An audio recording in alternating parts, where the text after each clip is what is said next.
이 시간 우리에게 주시는 하나님의 말씀은 요한복음 말씀입니다. 요한복음 1장 19절에서 28절까지 말씀입니다. 말씀을 받들어 읽겠습니다. 유대인들이 예루살렘에서 제사장들과 레위인들을 요한에게 보내어 내가 누구냐 물을 때에 요한의 증언이 이러하니라. 요한이 드러내어 말하고 숨기지 아니하니 드러내어 하는 말이 나는 그리스도가 아니라 한데, 또 묻되 그러면 누구냐? 내가 엘리야냐? 이르되 나는 아니라. 또 묻되 네가 그 선지자냐? 대답하되 아니라. 또 말하되 누구냐? 우리를 보낸 이들에게 대답하게 하라. 너는 내게 대하여 무엇이라 하느냐? 이르되 나는 선지자 이사야의 말과 같이 주의 길을 곧게 하라고 광야에서 외치는 자의 소리로라 하니라. 그들은 바리새인들이 보낸 자라. 또 물어 이르되 네가 만일 그리스도도 아니요 엘리야도 아니요 그 선지자도 아닐진데 어찌하여 세례를 베푸느냐? 요한이 대답하되 나는 물로 세례를 베풀거니와 너희 가운데 너희가 알지 못하는 한 사람이 섰으니 곧 내 뒤에 오시는 그이라. 나는 그의 신발끈을 풀기도 감당하지 못하겠노라 하더라. 이 일은 요한이 세례 베풀던 곳 요단강 건너편 베다니에서 일어난 일이니라. 아멘.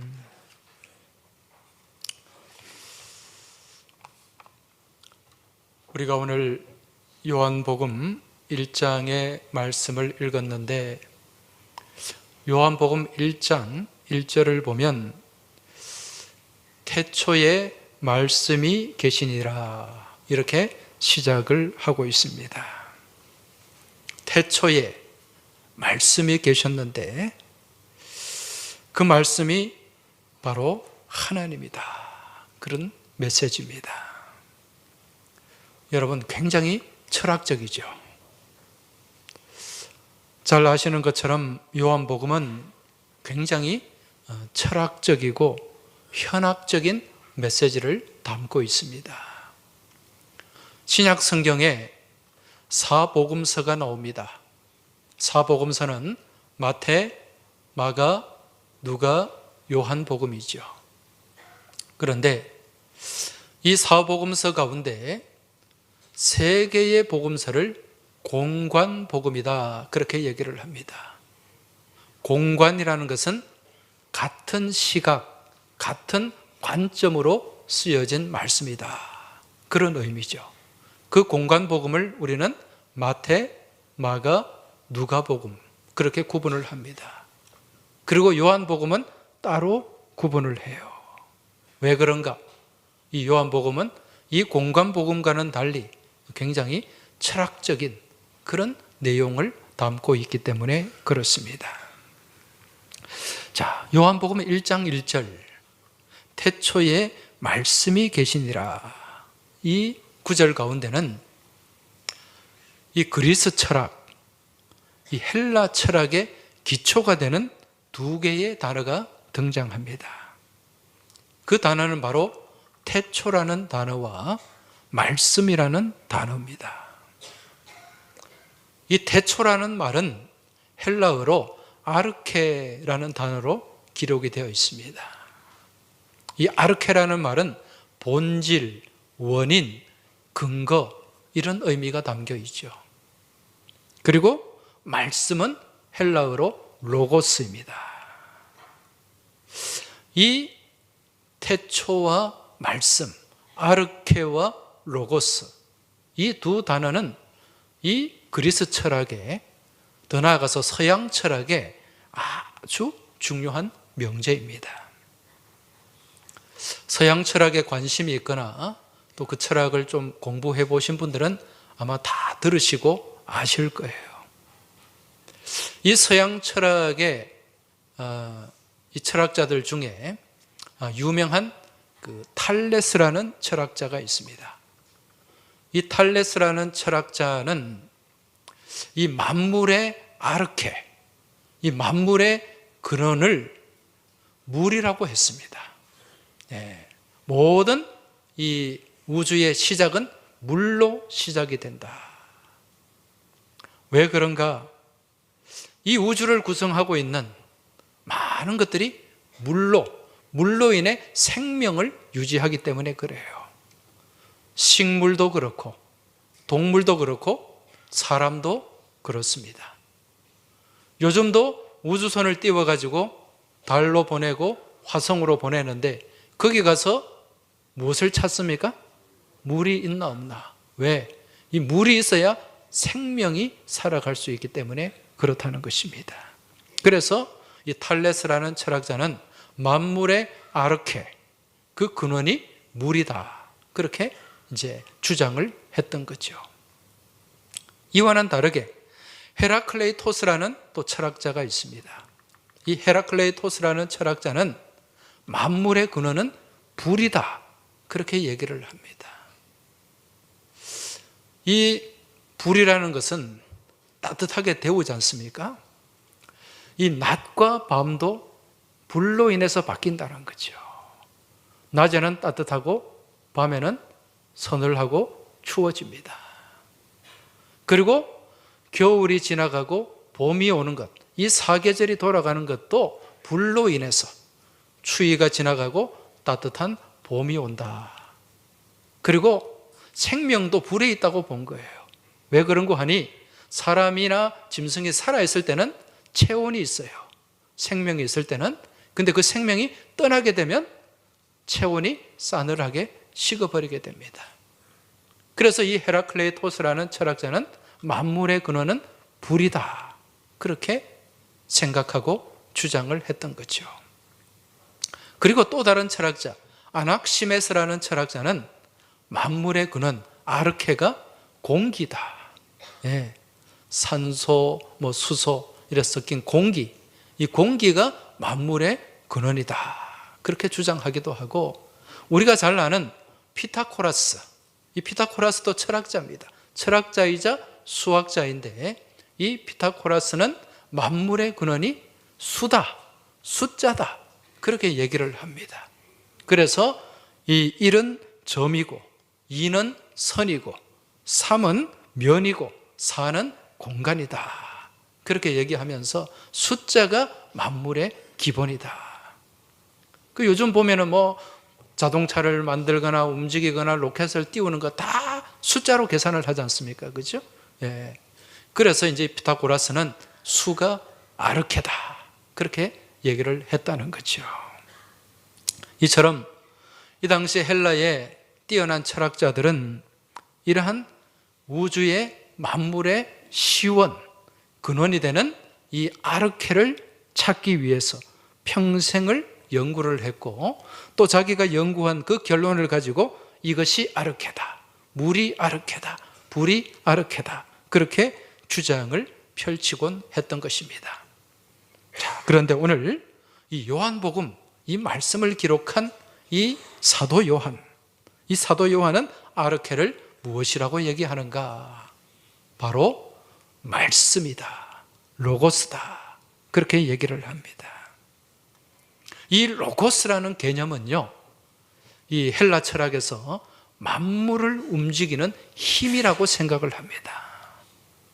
그래서 사도 요한은 이러한 헬라 철학의 기반을 가지고 와서 이걸 설명을 하는 거예요. 복음을 설명을 하는 거예요.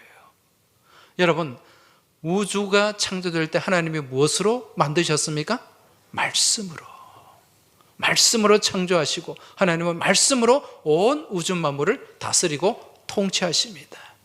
그래서 사도 요한은 이러한 헬라적인 철학적인 개념을 가지고 와서 이 하나님의 말씀, 이 복음을 설명하고 있다는 것입니다.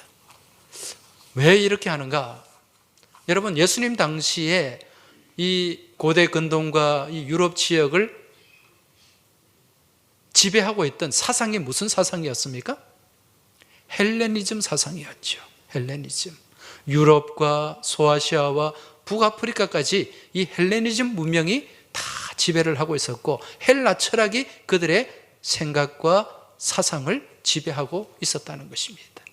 그래서 이 당시에 이방인들 중에 그리스도인이 된 사람들도 있고, 또 유대인들 중에도 또 이 헬라 문명에 익숙한 사람들이 있었어요. 그래서 이들에게 이러한 철학적인 개념을 동원해가지고 하나님의 말씀을 설명하고 또 복음을 증거했다는 것입니다. 여러분, 이 철학이라고 하는 것이 무엇입니까? 아마 철학에 관심 있는 분들도 계실 텐데, 보통 철학 그러면 뭘 떠올립니까? 우리 주변에 있는 무슨 철학관, 사주, 운명, 여러분 그거 철학이 아니에요. 그건 그냥 무속이에요. 무속. 이 철학이라는 말은요, 한자로 밝을 철자를 쓰죠. 그리고 배울 학자를 씁니다. 그러니까 밝은 지혜를 배우는 거예요. 밝은 지혜를 배우는 것이 철학이다. 그래서 헬라어로는 이 철학을 필로소피아, 그렇게 얘기를 합니다. 필로소피아. 필로가 무슨 뜻입니까? 필리아, 사랑이라는 뜻이에요. 소피아는 지혜. 그래서 필로소피아라는 말은 지혜를 사랑한다, 그런 의미가 거기에 담겨 있죠. 영어로 철학을 필로소피 그럽니다. 이 헬라어에서 그대로 온 말이 바로 이 영어의 철학입니다. 자, 그렇다면 여러분, 이 철학의 시작은 무엇입니까? 철학은 무엇으로 시작을 합니까? 질문으로 시작을 해요. 질문으로. 무엇인가? 무엇이냐? 이런 질문으로 철학이 시작이 됩니다. 앞서 말씀드린 것처럼 아르케가 무엇이냐? 만물의 근원이 무엇이냐? 인간은 무엇이냐? 이런 질문들을 하염없이 철학은 던지고 있다는 거죠. 오늘 말씀에도요, 이러한 철학적인 질문이 등장하고 있어요.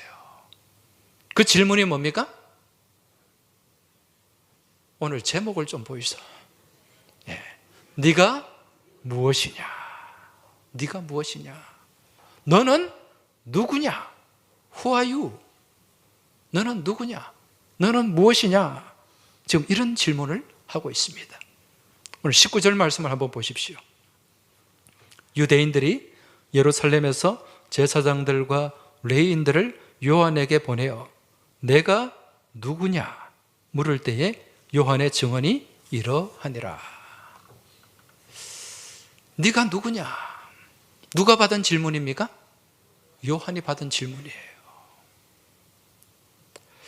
오늘 말씀에 등장하는 이 세례 요한은 예수님과 가까운 친족입니다.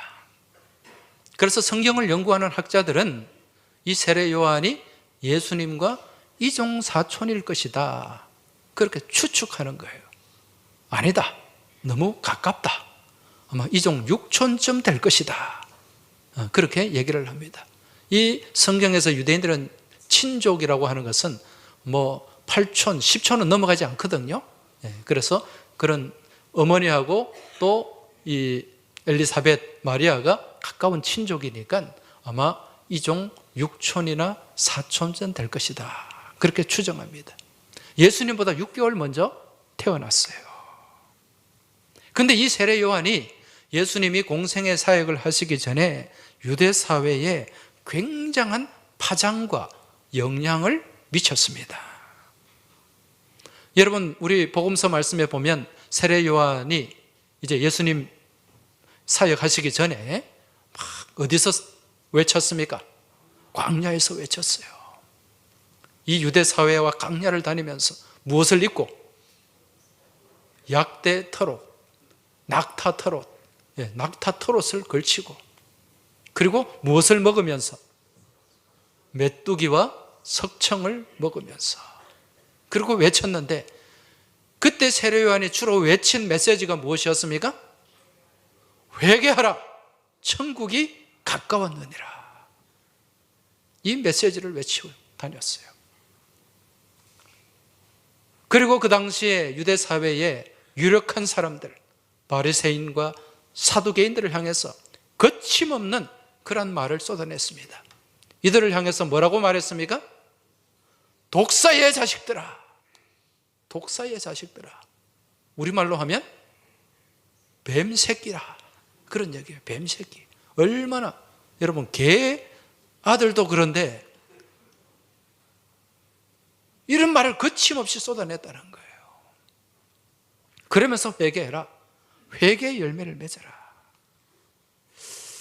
세례 요한이 이러고 다니니까요, 당시 유대 사회, 유대 지도자들, 이 세례 요한이 초미의 관심사가 되었습니다.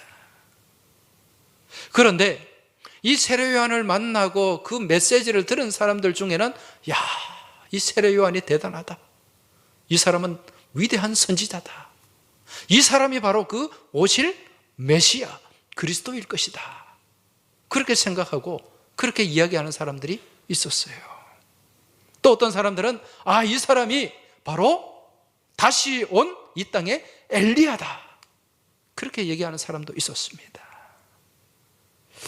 상황이 이렇게 되니까 예루살렘의 유대 지도자들이 저 세례 요한이 누구인가? 도대체 누구인가? 한번 조사를 해봐라. 그래서 조사단을 꾸렸어요. 조사단을 꾸려서 이 세례 요한을 찾아가서 만나게 했습니다. 그 사람들이 누구인가? 오늘 말씀 19절에 등장하는 제사장들과 레위인들, 이들 몇 사람이 이제 조사관이 되어가지고 세례 요한을 만나게 됩니다. 세례 요한을 만나서 뭐라고 얘기합니까? 도대체 너 누구야? 당신 누구야? 이런 질문을 했어요. 여기에는 어떤 의미가 담겨 있었냐면, 사람들이 너보고 그리스도라고 하는데 너 그리스도야? 그런 메시지도 여기에 담겨 있었습니다. 이때 요한이 뭐라고 얘기합니까? 나는 그리스도가 아니다. 20절 말씀 보십시오. 요한이 드러내어 말하고 숨기지 아니하니 드러내어 하는 말이 나는 그리스도가 아니라. 그러니까 또 질문을 해요. 그러면 너 누구야? 당신 엘리야야? 이런 질문을 했을 때 또 뭐라고 대답합니까? 나는 아니다. 나 엘리야가 아니다. 나는 엘리야도 아니고 선지자도 아니다. 이러한 계속되는 자기 부정, 자기 부인이 이어지고 있습니다. 여러분, 지금 엘리야가 나는 아니다, 이 자기 부정, 이 자기 부인은 그냥 불쑥 나온 말이 아니에요. 대단한 믿음의 용기, 그 믿음이 기반된 그 마음 가운데서 나온 대답이에요. 왜 그런가? 여러분, 지금 이 시대는 사람들이 메시아를 기다리고 있어요. 그리스도를 기다리고 있습니다. 근데 사람들이 다, 아, 저 세례 요한이 메시아야, 그리스도야, 이런 생각을 갖고 있는 그때에 사람들이 찾아와서 당신 그리스도야? 당신 누구야? 그런 질문을 했을 때 그냥 대충 얼머부리면서 뭐 그럴 거야, 그 정도만 대답을 해도 자기는 스타가 될 수 있어요. 그런 유혹을 다 지금 내려놓고 나는 아니다, 나는 아니다, 나는 그리스도가 아니고 나는 엘리야도 아니다, 철저하게 자기를 부인하고 부정하고 있습니다. 여러분, 기독교 신앙의 출발은 무엇으로부터 출발이 됩니까?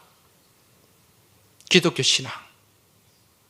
신앙은 자기 부인으로부터 시작이 됩니다.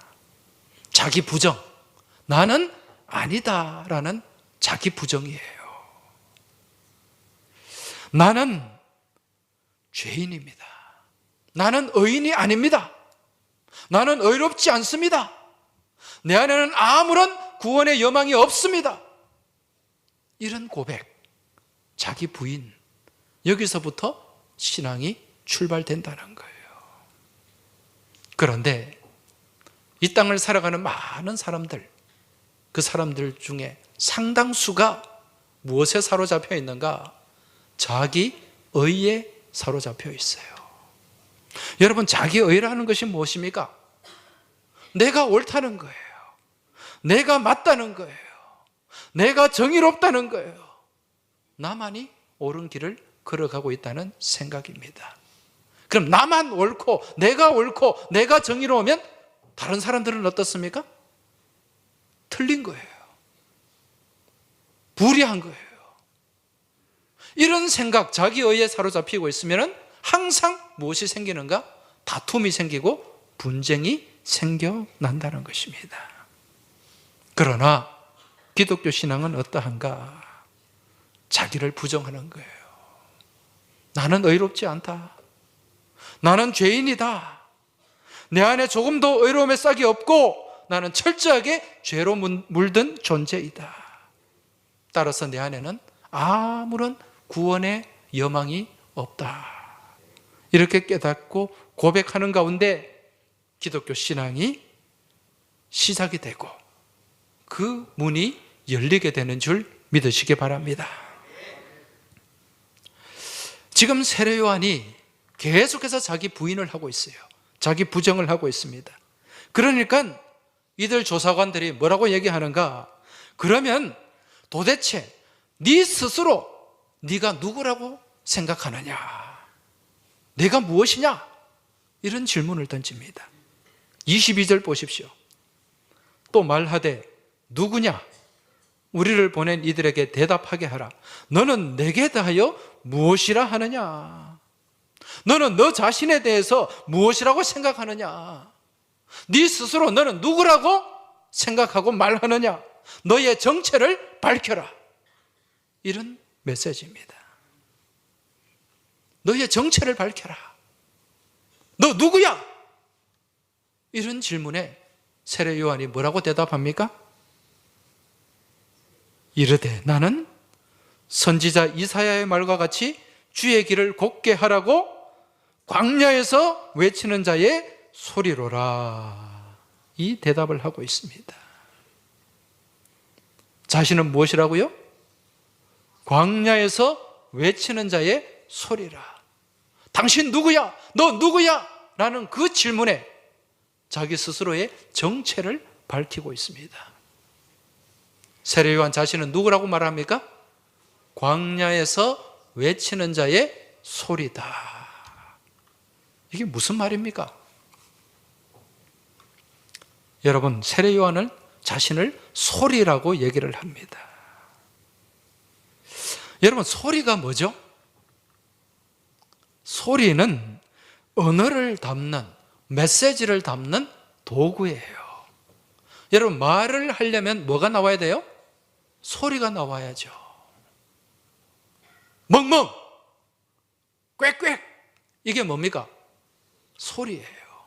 여기에 메시지가 있습니까? 없습니까? 전혀 없어요.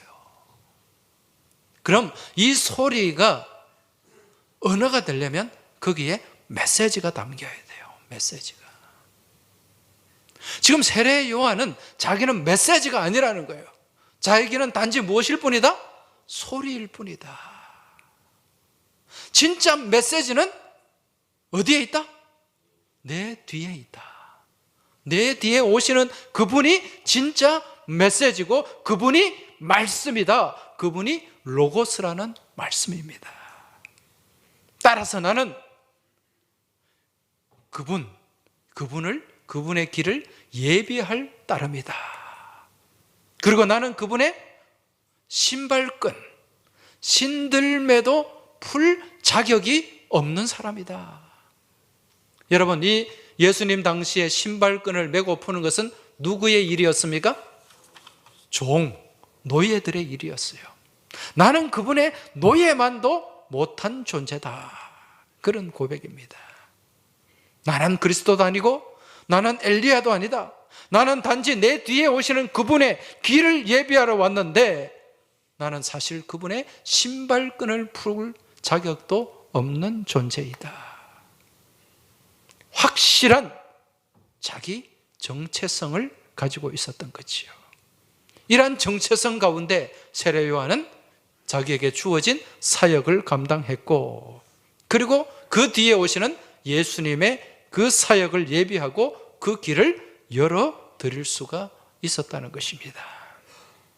그래서 예수님께서는 이 세례 요한을 어떻게 평가하십니까? 마태복음 11장 11절에 보면은 내가 진실로 너희에게 말하노니 여자가 낳은 자 중에 세례 요한보다 큰 이가 일어남이 없도다. 할렐루야. 이 땅에 태어난 여자를 통해서 태어난 이 사람들 중에, 인간들 중에 세례 요한보다 더 탁월한 사람이 없다. 그렇게 주님이 칭찬하셨다는 것입니다. 자, 여러분, 오늘 우리가 이 주님의 오심을 기다리는 이 대림절을 지내면서 오늘 이 시대를 살아가는 우리 자신이 어떤 모습, 어떤 삶을 살아야 하는가, 이걸 우리가 깨닫게 되는데, 지금 이 시대를 살아가는 우리들이 가져야 할 분명한 모습이 있어요. 우리가 무엇을 가지고 이 땅에 믿음의 삶을 살아야 하는가? 여러분, 무엇을 가지고 살아야 되겠습니까? 분명한 자기 정체성. 자기 정체성을 가지고 살아야 돼요. 다르게 말씀드리면 믿음의 아이덴티티, 자기 정체성이에요. 우리의 정체가 누구인가? 나의 정체가 무엇인가? 이걸 우리가 알고 깨닫고 살아야 된다는 거죠. 그리고 누군가가 당신 누구야? 너 누구야? 내가 무엇이냐? 이런 질문을 던질 때 우리는 분명한 대답을 할 수 있어야 된다는 것입니다. 여러분, 사람들에게 당신 누구야? 당신 무엇이냐? Who are you? 이런 질문을 할 때 세상의 사람들은 어떤 대답을 합니까? 당신 누구냐? 질문을 던질 때 나는 김해 김씨 몇 대 손이고, 우리 아버지는 어떤 분이고, 족보를 들먹이면서 자기를 드러내는, 자기의 정체를 드러내는 사람들이 있어요. 또 당신 누구냐? 그러면은 나는 무슨 일을 하는 사람이다. 어떤 일을 하는 사람이다. 직업을 통해서 자기를 드러내기도 하고, 또 당신 누구냐? 그러면은 나는 어디 지역 출신이고 어떻게 살아온 사람이다. 그 출신을 드러내면서 자기의 정체를 드러내는 사람도 있다는 것입니다. 자, 그렇다면 오늘 우리는 예수를 믿는 사람으로서 어떤 정체성을 가져야 될까요? 지금 나는 예수를 믿고 오늘 이 자리에 예배 드리러 나왔는데 나의 정체는 무엇인가? 당신 누구냐? 이런 질문을 던졌을 때 뭐라고 대답을 해야 될 것인가? 여러분의 정체는 뭡니까? 네, 우리 이 집사님 뭐라고요? 그리스도인이다. 네. 일부 예배 드리고 이 자리에 왔습니까? 네. 자, 오늘 우리가 예수를 믿는 사람으로서 분명히 가져야 될 정체성은 나는 누구다? 그리스도인이다 라는 정체성입니다. 여러분, 그리스도인, 우리가 너무도 익숙한 말이에요. 그리스도인이라는 말의 뜻이 뭡니까? 여러 가지 생각과 해석이 있을 수 있는데, 그럼 이 그리스도인이라는 말이 처음 등장한 때가 언제죠? 신약 사도행전에 나오는 안디옥 교회에서 처음 그리스도인이라는 말이 등장합니다. 사도행전 11장 26절에 보면 제자들이 안디옥에서 비로소 그리스도인이라 일컬음을 받게 되었더라, 이 말씀이 나옵니다. 이 당시 이 안디옥 교회 교인들을 향해서 그들을 바라보면서 세상 사람들이 그리스도인이다 그렇게 얘기를 했던 거예요. 이 그리스도인이라는 말은 헬라 말로 크리스티나노스라는 말이에요. 크리스티나노스. 이 크리스티나노스라는 단어의 뜻이 무엇인가? 그리스도에게 속한 자, 그런 의미입니다. 그리스도의 추종자, 그리스도에게 소유된 자, 이게 그리스도인이라는 의미예요. 따라서 그리스도인이라고 하면 그냥 그리스도인이 되는 게 아니에요. 그리스도를 따르는 사람이 되어야 돼요. 그리스도에게 속한 사람이 되어야 돼요. 그리스도에게 종된 삶을 살아가는 사람이 그리스도인입니다. 그래서 내 안에 나는 없고 나는 죽고 누가 살아있는 사람? 예수 그리스도가 살아있는 사람. 이 사람이 그리스도입니다. 그래서 그리스도인이 되면 예수가 내 인생의 길이요, 예수가 내 인생의 주인이요, 예수가 내 인생의 전부임을 고백할 수 있어야 된다는 거죠. 내가 내 인생의 주인 자리를 차지하고 하고 있는 사람은 그리스도인이 될 수가 없습니다. 자기 주장, 자기 생각, 자기 고집 다 꺾어버리고 예수 그리스도가 내 중심에 있는 사람, 그 사람이 바로 그리스도인인 줄 깨달으시기 바랍니다. 그리스도 외에는 나는 없는 거예요. 여러분, 영어로 그리스도인을 뭐라고 얘기합니까? 크리스천. 이 크리스천이라는 단어, 그 스펠을 보면은 그리스도, 크라이스트, CHRIST, 크라이스트라는 단어 뒤에 어떤 스펠이 붙습니까? IAN. 그리스도 뒤에 IAN이 붙어요. A는 M, N은 not. 무슨 뜻입니까? I am not. 무슨 뜻이에요? 나는 없다. 나는 아니다. 나는 아무것도 아니다. 누구 외에는? 그리스도 외에는. 그리스도 안에서 나는 아무것도 아닌 존재다. 이 사람이 누구라고요? 그리스도인이다. 크리스찬이다. 여러분, 그리스도인은 아무나 되는 게 아니에요. 이런 철저한 자기 부인과 믿음의 고백이 있는 사람, 그 사람이 진짜 그리스도인인 줄 깨달으시기 바랍니다.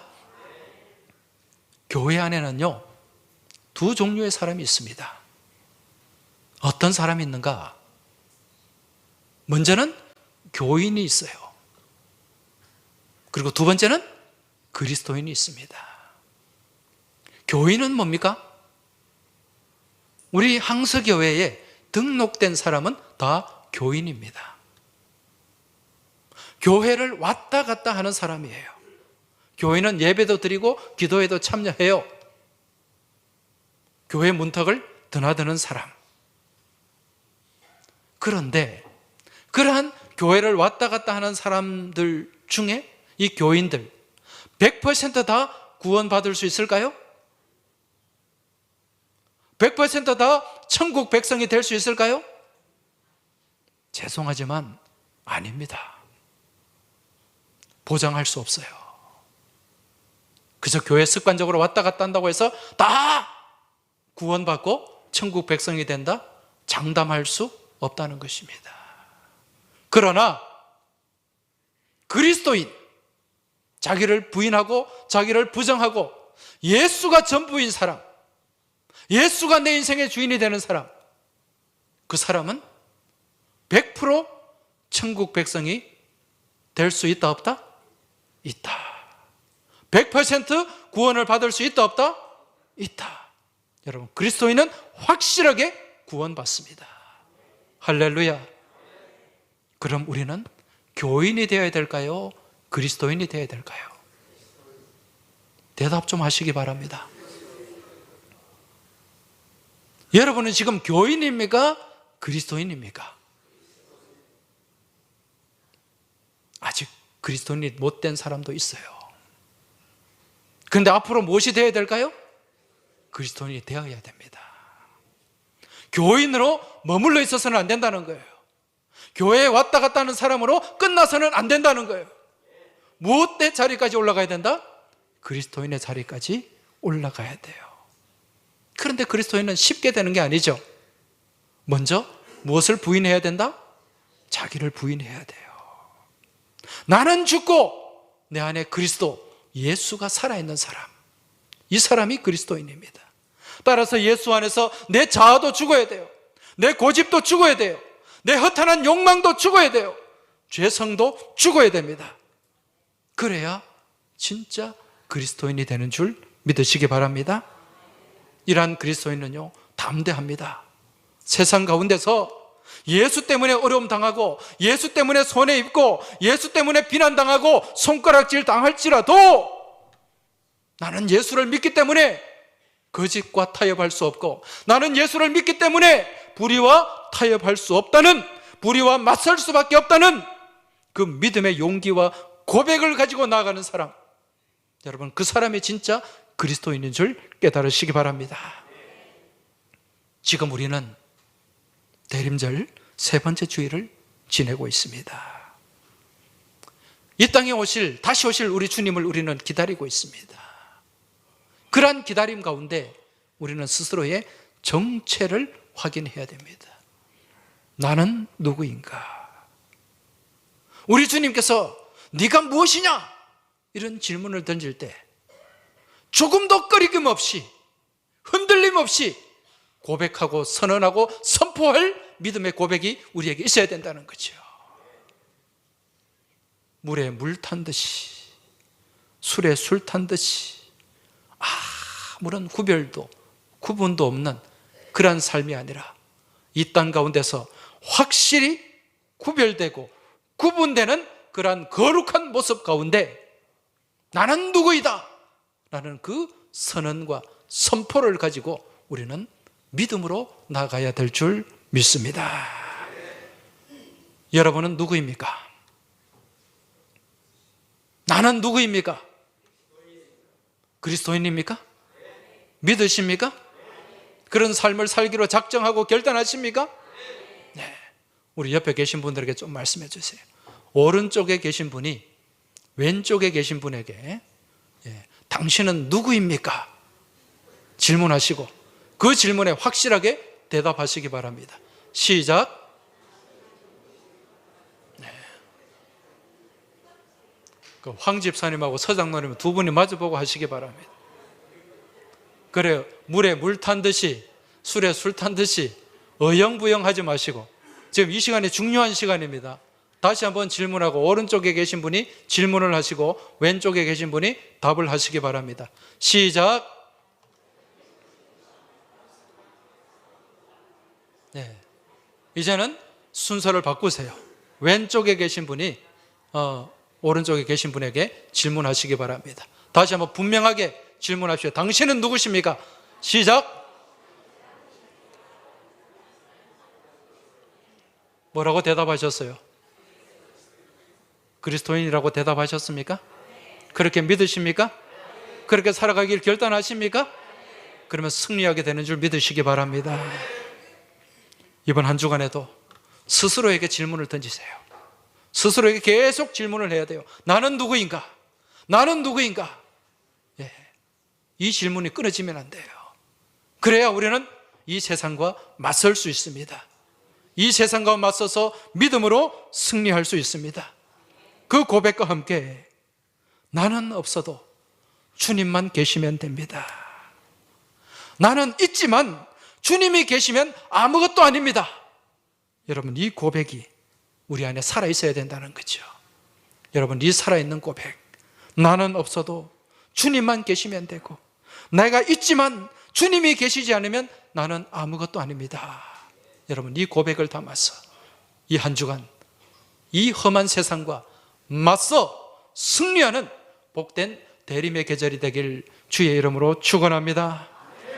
이 시간 이 고백을 담아서 우리 같이 찬송 드리겠습니다. 나는 없어도 당신이 곁에 계시면 나는 언제나 있습니다. 나는 있어도 당신이 곁에 없으면 나는 아무것도 아니고 없는 존재입니다. 이 시간 빛이 없어도 고백하며 찬송 드리겠습니다. 먼저 하나님 앞에 내 자신이 누구인가를 돌아보고 생각하며 철저하게 부인하는 기도를 드리시기 바랍니다. 나는 아무것도 아닙니다. 나는 죄인입니다. 내 안에는 조금도 구원의 여망이 없습니다. 내 자신의 실존을 내어놓고 고백하며 쏟아내며 기도할 수 있길 바랍니다. 이와 더불어서 이제 주 예수 그리스도만이 나의 전부입니다.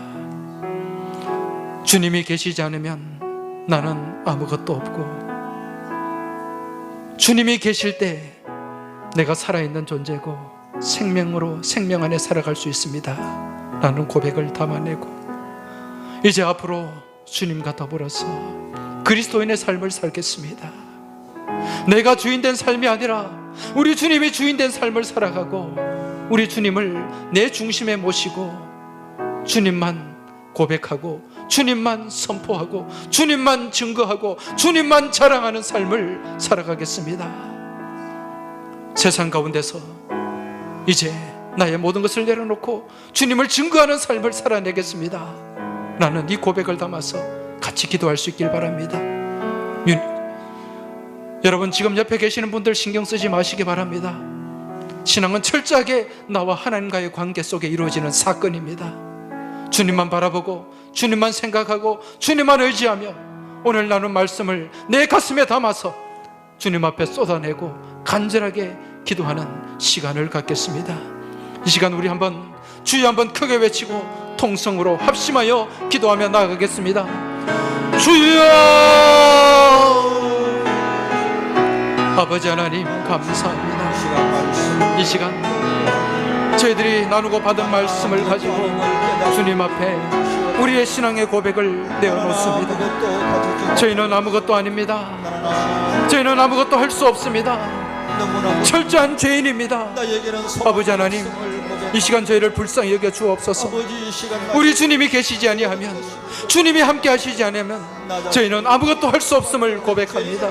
아무것도 아님을 고백합니다. 철저한 죄인임을 고백합니다. 아무런 구원의 여망과 소망이 없음을 이 시간 고백합니다. 주여, 우리를 불쌍히 여겨 주옵소서. 우리를 긍휼히 여겨 주옵소서. 이제 그리스도인의 삶을 살아가길 원합니다. 나는 없고 그리스도만 살아계시는, 그리스도의 내 인생의 중심이 되고 그리스도가 내 인생의 주인이 되고 그리스도가 내 인생의 길이 되는 믿음의 길을 걸어가길 원합니다. 주님, 저희와 함께 하여 주시고 저희를 붙잡아 주시고 저희를 보듬어 주시고 이 믿음 안에서 승리케 하여 주시옵소서.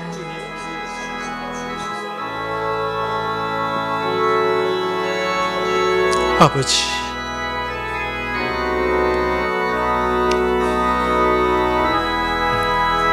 아버지 하나님, 이 시간 우리 주님 앞에 고백합니다. 주님, 저희를 불쌍히 여겨 주시옵소서. 저희는 아무것도 아님을 고백하고 저희는 아무것도 할 수 없음을 주님 앞에 고백합니다. 오직 주님만이 저희의 인생의 주인이시고 주님이 계셔야 저희가 존재할 수 있고 그리스도가 내 삶의 주인이 되셔야 저희가 생명의 길을 걸어갈 수 있음을 고백합니다. 주님이 제 인생에, 우리 인생의 주인이 되기를 소망합니다. 주님 앞에 모든 것을 내려놓고 맡기고 나아가길 원합니다. 나는 없고 예수 그리스도가 나의 전부인 삶을 살아가길 원합니다.